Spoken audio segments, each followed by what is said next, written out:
আজকে যেরকম আপনার সামনে দাঁড়িয়ে আপনাকে প্রশ্ন করতে পারছি, আমি আমার প্রবলেমগুলো আপনার সাথে শেয়ার করতে পারছি, আগামীকাল আপনি যখন নির্বাচিত হয়ে ঢাকা 13 আসনে বসবেন, তখন কি আমি বা আমার মতো আমার ভাই বোন যারা আছে আপনার কাছে ইজি অ্যাক্সেস পাবে?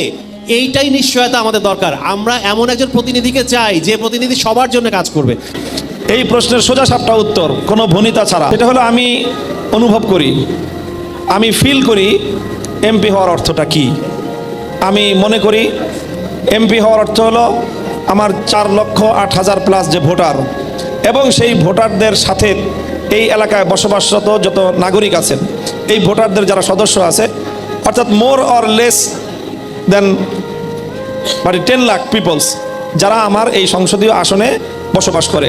আমি মনে করি এমপি হওয়ার অর্থ হলো এই 10 লক্ষ মানুষের দায়িত্ব নেওয়া। কাজে এই 10 লক্ষ মানুষের যে দায়িত্ব আমি নিচ্ছি, আমি তো স্বেচ্ছায় নিচ্ছি, এই 10 লক্ষ মানুষের দায়িত্ব আমি স্বেচ্ছায় নিচ্ছি, চেয়ে নিচ্ছি।